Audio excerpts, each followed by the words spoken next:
बदलते भारत की शान।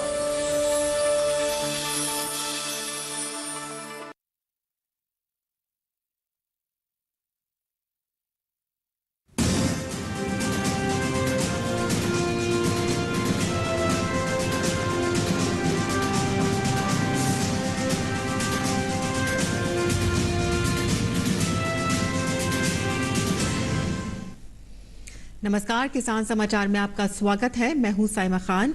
बुलेटिन से पहले सबसे पहले नजर डाल लेते हैं हेडलाइंस पर।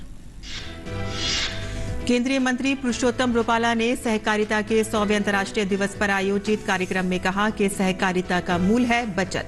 सहकारिता क्षेत्र को विकसित करने के लिए फंड इकट्ठा किए जाने पर दिया बल।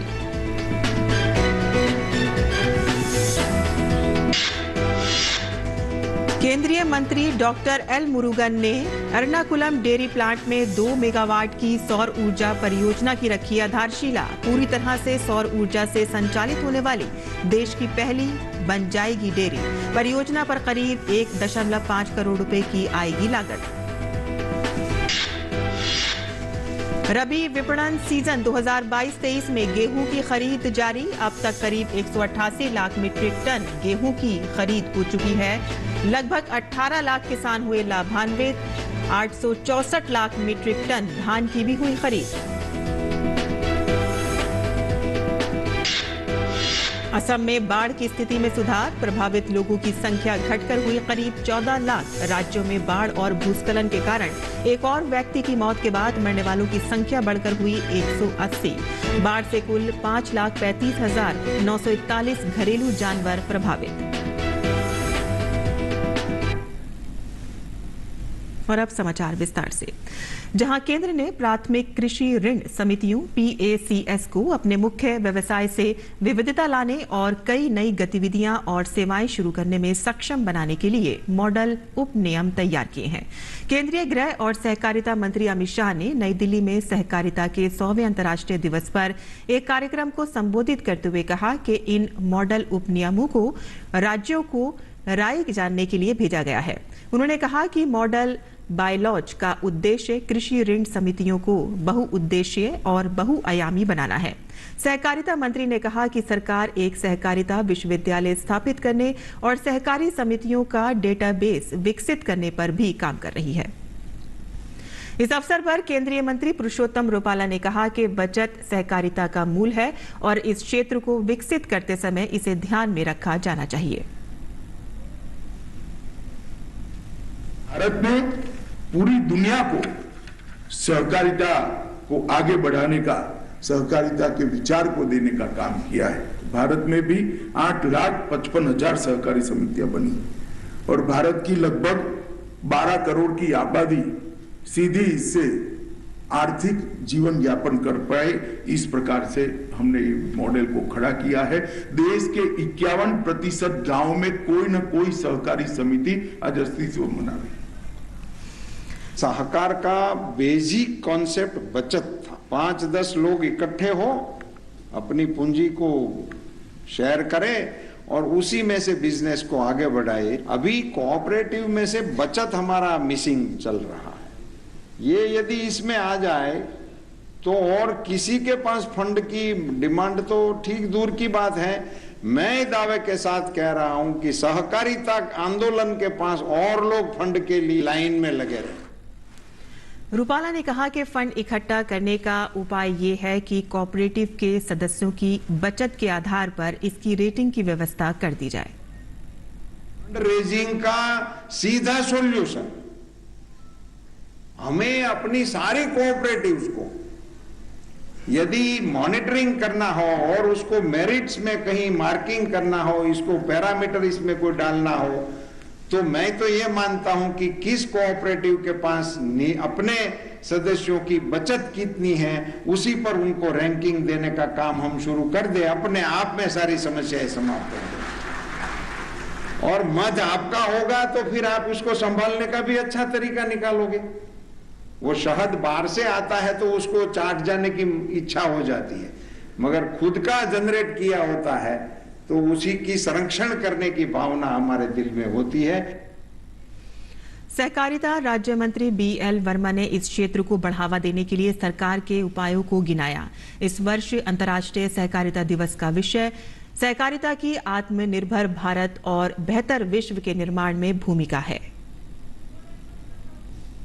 हमारा मंत्रालय माननीय सहकारिता मंत्री के नेतृत्व में सबका साथ, सबका विकास, सबका विश्वास और सबका प्रयास और आत्मनिर्भर भारत का माननीय प्रधानमंत्री जी का मूल मंत्र को साकार करते हुए सहकारी नीति बनाने का कार्य कर रहा है।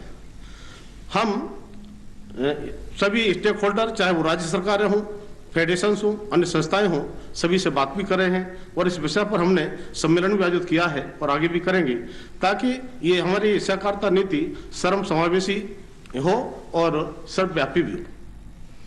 केंद्रीय मंत्री डॉक्टर एल मुरुगन ने एर्नाकुलम डेयरी प्लांट में 2 मेगावाट की सौर ऊर्जा परियोजना की आधारशिला रखी है। एर्नाकुलम डेयरी पूरी तरह से सौर ऊर्जा से संचालित होने वाली देश की पहली डेयरी बन जाएगी।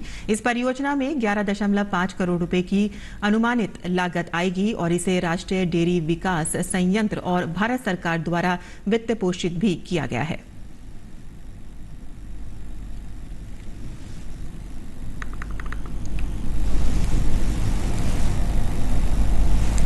आगे बढ़ते हैं, जहां रबी विपणन सीजन 2022-23 में केंद्रीय पूल भंडार के तहत गेहूं की खरीदारी सुचारू रूप से चल रही है।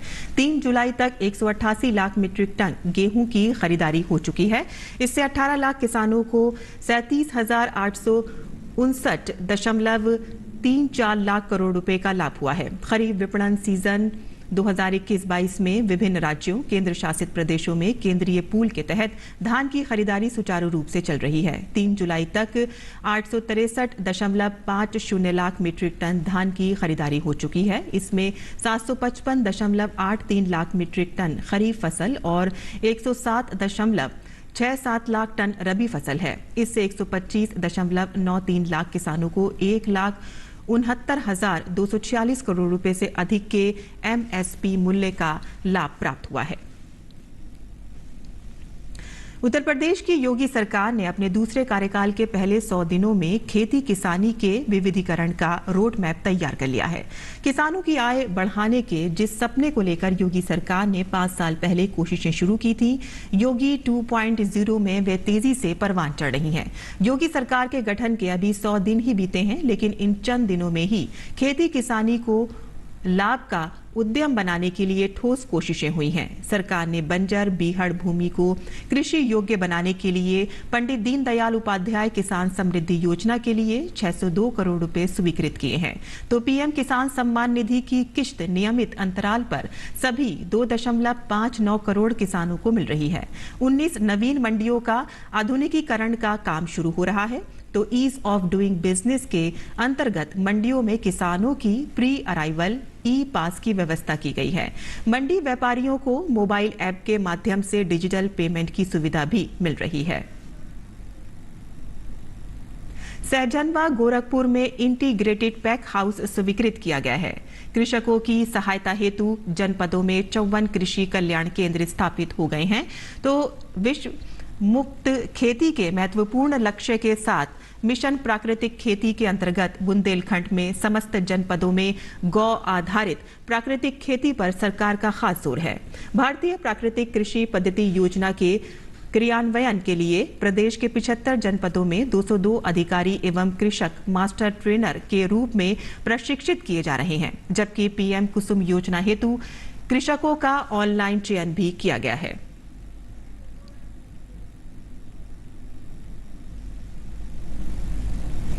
और ऐसे ही दशकों से राजनीति का अहम विषय रहे गन्ना किसानों को मूल्य भुगतान। गन्ना किसानों को योगी सरकार ने 1,76,639 करोड़ का रिकॉर्ड भुगतान किया है। इसमें पिछले 100 दिनों में 12,530 करोड़ रुपए के गन्ना मूल्य का भुगतान शामिल है। पेराई सत्र 2022-23 हेतु गन्ना सर्वेक्षण नीति जारी की जा चुकी है। सभी गन्ना किसानों को यूनिक ग्रोवर कोड आवंटित किया गया है। इससे बिचौलियों एवं गन्ना माफियों का सफाया होगा। केंद्रीय ग्रामीण विकास राज्य मंत्री साध्वी निरंजन ज्योति ने नई दिल्ली में खाद्य और पोषण सुरक्षा विषय पर देश भर के राज्यों के खाद्य मंत्रियों के सम्मेलन को संबोधित करते हुए कहा कि कोरोना काल में प्रधानमंत्री मोदी के नेतृत्व में लोगों को मुफ्त में राशन मुहैया करवाया गया। इस कोविड के समय पर जहां भारत सरकार ने मुफ्त में राशन दिया, वहीं राज्यों ने भी अपने अपने प्रदेशों में किसी ने ऑयल दिया, किसी ने दाल दी, किसी ने दाल और नमक सब कुछ दिया। तो राज्यों ने भी भरपूर हमारे उपभोक्ताओं का सहयोग किया है। इसके लिए मैं आप सबका बहुत बहुत अभिनंदन करती हूँ। असम में बाढ़ की स्थिति में थोड़ा सुधार हुआ है। प्रभावित लोगों की संख्या पिछले दिनों के मुकाबले 18 लाख से घटकर करीब 14 लाख हो गई है, जबकि एक और व्यक्ति की मौत के साथ ही मरने वालों की संख्या 180 हो गई है। असम राज्य आपदा प्रबंध प्राधिकरण द्वारा जारी दैनिक बाढ़ रिपोर्ट के अनुसार बारपेटा, विश्वनाथ, कछार, दरांग, डिब्रूगढ़, हेलाकांडी, होजई, कामरूप, करीमगंज, लखीमपुर, मोरीगांव, नगांव, नलबाड़ी, शिवसागर, सोनितपुर, तामुलपुर और उदलगुड़ी सहित 21 जिलों में बाढ़ से अब भी 13,71,600 लोग प्रभावित हैं। अभी 1,344 गांव जलमग्न हैं और पूरे असम में 43,979.12 हेक्टेयर फसल क्षेत्र को नुकसान पहुंचा है। 18 जिलों में 376 राहत शिविर और वितरण केंद्र चलाए जा रहे हैं, जहां 41,546 बच्चों सहित 1,55,271 लोगों ने शरण ले रखी है। राज्य प्रशासन ने बाढ़ राहत सामग्री वितरित की है। वहीं बारपेटा, बोंगाई गांव, चराईदेव, धेमाजी, धुबरी, डिब्रूगढ़, गोलाघाट, मोरीगांव, नलबाड़ी, तिनसुकिया और उदलगुड़ी जिलों में बड़े पैमाने पर कटाव देखा गया है। दरांग, डिब्रूगढ़, करीमगंज, तामुलपुर, मोरीगांव, बजली, बारपेटा, विश्वनाथ, कछार, धुबरी, हेलाकांड, कामरूप, लखीमपुर, नलबाड़ी और उदलपुरी में बाढ़ के पानी से तटबंध, सड़कें, पुल और अन्य बुनियादी ढांचे को नुकसान पहुंचा है। साथ ही 9 जिलों में आई बाढ़ से कुल 5,35,941 घरेलू जानवर प्रभावित हुए हैं। और देश के कई इलाकों में तेज बारिश के कारण सामान्य जनजीवन प्रभावित हो रहा है। बारिश से कर्नाटक में भी लोगों को परेशानियों का सामना करना पड़ रहा है।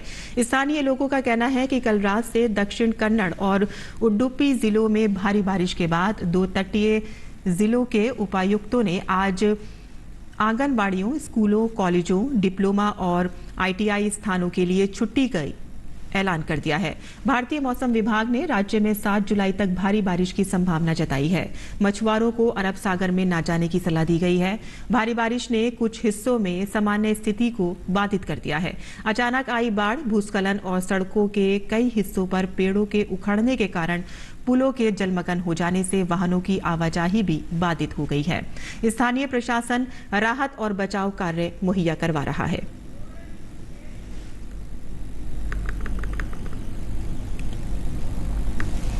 और केरल में भी मौसम विभाग ने राज्य में अलग अलग स्थानों पर भारी बारिश के साथ बिजली गिरने और गरज के साथ बारिश होने की संभावना जताई है। केंद्र ने राज्य को एहतियाती कदम उठाने और गरज और बिजली गिरने के दौरान खुले स्थानों से आवाजाही से बचने के लिए अधिसूचित किया है। मौसम विभाग ने यह भी कहा है कि 7 जुलाई तक केरल, लक्षद्वीप, कर्नाटक तटों पर 40 से 50 किलोमीटर प्रति घंटे की रफ्तार और 60 किलोमीटर प्रति घंटे की रफ्तार से तेज हवाएं चलने की संभावना है और मछुआरों को समुद्र में न जाने की सलाह दी गई है।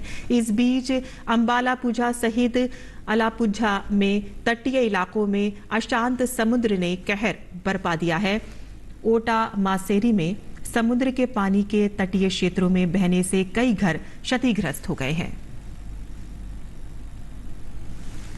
केंद्र शासित प्रदेश लद्दाख के कारगिल में हुई भारी बारिश के कारण बाढ़ की स्थिति देखी गई है। कई गांवों में जानमाल और फसलों का काफी नुकसान हुआ है। बारिश के कारण आई बाढ़ से बडगाम, कारगिल के खुंडा गांव, अचमबुर और सतकपा गांव बुरी तरह से प्रभावित हुए हैं और खेतों के अलावा घरों और सड़कों को भी नुकसान पहुंचा है। जिला पुलिस और स्थानीय लोगों के अलावा UTDRF ने अचमबुर में राहत और बचाव अभियान कल देर रात तक चलाया। स्थानीय प्रशासन ने बाढ़ से हुए नुकसान का आकलन कर रही है।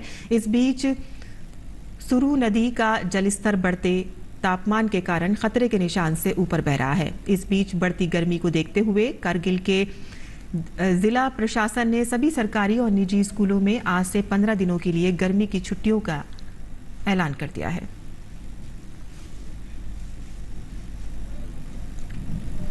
वहीं महाराष्ट्र के कई हिस्सों में लगातार बारिश जारी है। मौसम विभाग ने मुंबई के लिए इस सप्ताह भारी बारिश का अलर्ट जारी किया है। मुंबई के अलावा मौसम विभाग ने ठाणे, पालघर, रायगढ़, रत्नागिरी, सिंधुदुर्ग, पुणे, बीड़, लातूर, जलान, परभणी और कई अन्य क्षेत्रों के लिए भी अलर्ट जारी किया है। मौसम विभाग ने आज शाम 4.01 मीटर हाई टाइड का भी पूर्व अनुमान जताया है। महाराष्ट्र के मुख्यमंत्री ने भारी बारिश की भविष्यवाणी के बाद एनडीआरएफ और सभी एजेंसियों को अलर्ट पर रखा है। मुख्यमंत्री शिंदे ने सभी जिला कलेक्टरों को सावधानी बरतने का निर्देश दिया है। उप मुख्यमंत्री देवेंद्र फडणवीस ने सभी एजेंसियों को किसी भी आपात स्थिति से निपटने के लिए तैयार रहने के निर्देश दिए हैं। अगले 4 दिनों के लिए पालघर, रत्नागिरी, रायगढ़ और सिंधुदुर्ग के लिए ऑरेंज अलर्ट जारी किया गया है और सभी को तैनात रहने को कहा गया है। महाराष्ट्र के तटीय इलाकों में 7 एनडीआरएफ की टीमों को तैनात किया गया है। इन टीमों को मुंबई, रत्नागिरी और रायगढ़ में तैनात किया गया है। ये टीमें नाव इंजीनियरिंग, पैरामेडिक्स और तकनीकी विशेषज्ञों सहित बचाव उपकरणों और डॉग स्क्वाड से लैस हैं।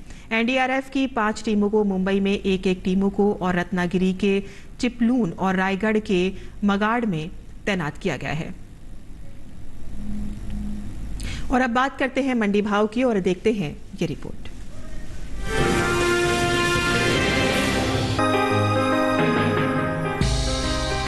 इन दिनों कृषि उपज मंडियों में सेब की आवक सामान्य बनी हुई है। सोमवार को ज्यादातर मंडियों में सेब बिकवाली के लिए पहुंचा। 4 जुलाई को अधिकांश कृषि उपज मंडियों में सेब के सौदों में मिला जुला रुख देखने को मिला।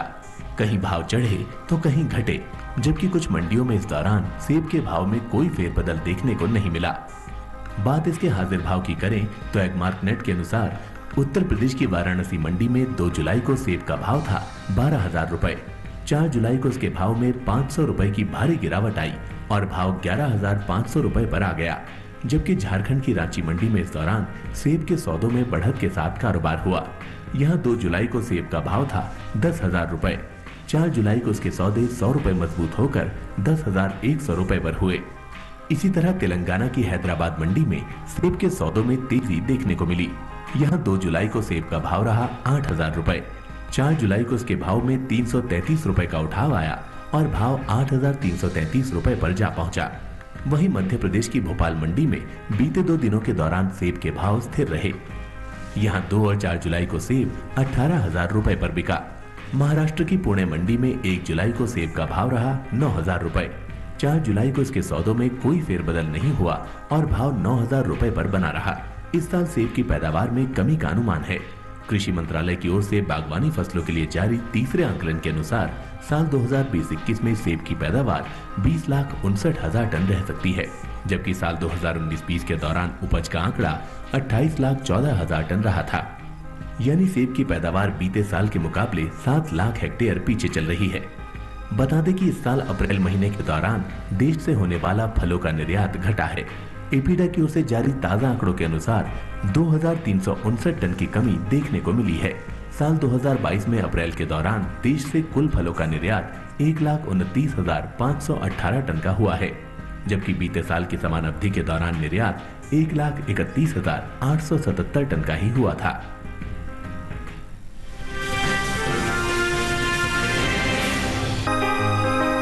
कृषि उपज मंडियों में इन दिनों प्याज की आवक सामान्य है। सप्ताह के पहले दिन सोमवार को प्याज के सौदों में नरमी के साथ कारोबार हुआ।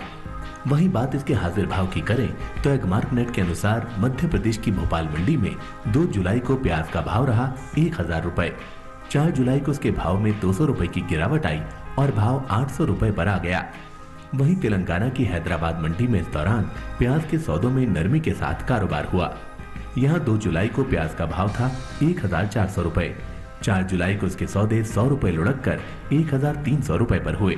इसी तरह बिहार की पटना मंडी में प्याज के भाव में सुस्ती देखने को मिली। 2 जुलाई को यहाँ प्याज का भाव था 1,500 रुपए। 4 जुलाई को उसके सौदे 50 रुपए टूटकर 1450 रुपए पर हुए। झारखंड की रांची मंडी में 2 जुलाई को प्याज का भाव रहा 1700 रुपए। 4 जुलाई को उसके भाव में 20 रुपए की गिरावट आई और भाव 1680 रुपए पर आ गया। प्याज के भाव में नरमी का सिलसिला उत्तर प्रदेश की वाराणसी मंडी में भी बरकरार रहा। यहाँ शनिवार को प्याज का भाव था 1600 रुपए। सोमवार को यहाँ प्याज 100 रुपए टूटकर 1500 रुपए पर बिकी। इस साल घरेलू स्तर पर प्याज की उपज बीते साल से ज्यादा रह सकती है। कृषि मंत्रालय की ओर से बागवानी फसलों के लिए जारी तीसरे अग्रिम अनुमान के मुताबिक देश में प्याज की उपज बीते साल से 7 लाख टन से ज्यादा होने की उम्मीद है। साल 2020-21 में प्याज की कुल उपज 2,68,30,000 टन रहने का अनुमान जताया गया है, जबकि बीते साल की समान अवधि के दौरान प्याज की पैदावार 2,60,91,000 टन रही थी। बता दें कि देश से होने वाले सब्जियों के निर्यात में इस साल अप्रैल महीने के दौरान कमी देखने को मिली है। एपीडा की ओर से हाल ही में जारी ताज़ा आंकड़ों के अनुसार साल 2022 में अप्रैल महीने के दौरान देश से कुल सब्जियों के निर्यात में 9,399 टन की कमी आई है। साल 2022 में अप्रैल महीने के दौरान सब्जियों का कुल निर्यात 2,50,420 टन का हुआ है, जबकि बीते साल इस दौरान निर्यात 2,59,819 टन का हुआ था।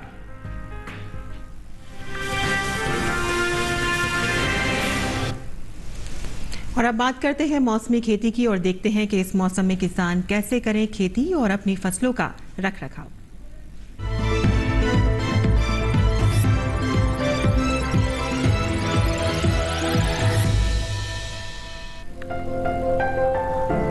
राजस्थान के श्रीगंगानगर में किसान कपास की देखभाल करें। आजकल कपास में सफेद कीट और गुलाबी इल्ली देखी जाती है। ऐसे में किसान जरूरी कीटनाशकों का इस्तेमाल करें। यहाँ के किसान 20 या 25 दिन पहले बोए गए धान की रोपाई कर लें। धान की रोपाई के लिए ये सही समय है। अगर धान में बकारे रोग दिख रहा हो तो रोपाई के समय उचित कीटनाशकों का इस्तेमाल करें। मूंग की इस समय बुआई की जा सकती है। मूंग की बुआई के लिए अच्छे किस्म के बीजों का ही इस्तेमाल करें। बाजरा की बुआई के लिए ये सही समय है। यहाँ बाजरा की बुआई भी की जा सकती है। राजस्थान के भरतपुर में बाजरा की नर्सरी लगाई जा सकती है, जिसके लिए अच्छे से जमीन तैयार कर लें। भरतपुर में तिल की बुआई की जा सकती है। गुजरात के वलसाड़ में गन्ने के खेतों से अतिरिक्त पानी को निकालने की व्यवस्था करें। धान की बुआई के 15 दिन बाद जरूरी कीटनाशकों का इस्तेमाल करें। यहाँ के किसान रागी की नर्सरी में उगी खरपतवार को हटा दें। वलसाड़ में ही आम के बागों की छटाई करें ताकि उनकी पैदावार बढ़ सके। गुजरात के हनुमानगढ़ में अरंडी की बुआई की जा सकती है। साथ ही किन्नू की पैदावार बढ़ाने के लिए जरूरी कीटनाशकों का इस्तेमाल कर लें। गुजरात के डांग जिले में रागी की बुआई जारी रखें और साथ ही ग्रीष्मकालीन रागी की पकी फसल की कटाई कर लें।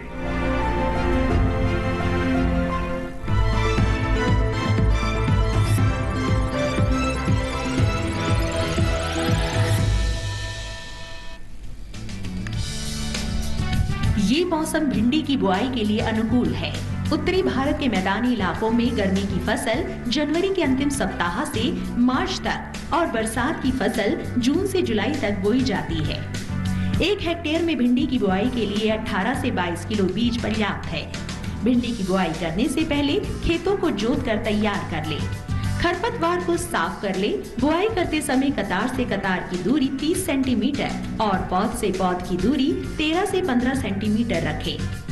किसान भिंडी की कई किस्मों की बुआई कर सकते हैं, जैसे पूसा मखमली, पूसा सावनी, लाल भिंडी और IHR 31 आदि। पूसा मखमली किस्म की भिंडी की लंबाई 6 से 8 इंच तक होती है। ये भिंडी लंबी, सीधी, चिकनी और हरे रंग की होती है। पूसा सावनी किस्म की भिंडी की लंबाई 10 से 15 सेंटीमीटर होती है। ये लंबी, पतली, नरम, चिकनी और गहरे हरे रंग की होती है। पूसा सावनी किस्म की 1 हेक्टेयर में 80 से 100 क्विंटल तक पैदावार ली जा सकती है। लाल भिंडी लंबी, सीधी और गुदेदार होती है, जबकि IHR 31 किस्म की भिंडी की लंबाई 24 सेंटीमीटर तक होती है। ये मोटे गुदे वाली और हल्के हरे रंग की होती है। अगर बात सिंचाई की करें तो बुआई के तुरंत बाद फसल में पहली सिंचाई करें और फिर दूसरी और तीसरी सिंचाई 3 से 4 दिन के अंतराल पर करें। फसल की अच्छी पैदावार के लिए खेतों में समय समय पर निराई गुड़ाई करते रहें।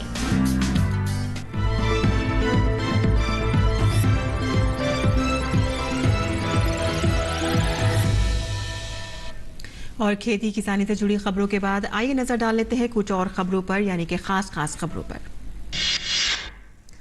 महाराष्ट्र के अमरावती में उमेश कोल्हे की हत्या में शामिल सभी 7 आरोपियों को एनआईए ने हिरासत में ले लिया है। सभी 7 आरोपियों को सोमवार को अमरावती अदालत के समक्ष पेश किए जाने के बाद 4 दिन की ट्रांजिट रिमांड पर भेज दिया गया है।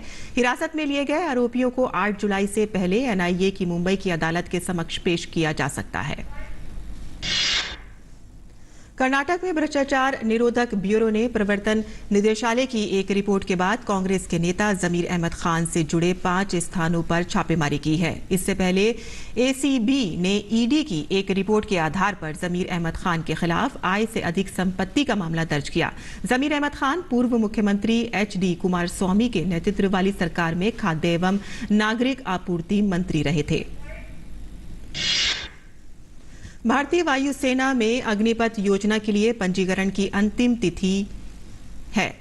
अग्निपथ योजना के तहत पंजीकरण की प्रक्रिया 24 जून को शुरू हुई थी, जिसमें 2 लाख से अधिक आवेदन प्राप्त हुए हैं। इस योजना के तहत सरकार 17.5 से 21 वर्ष के युवाओं को 4 साल के कार्यकाल के लिए सशस्त्र बलों में भर्ती करेगी। साथ ही देश का रक्षा तंत्र और सशक्त होगा।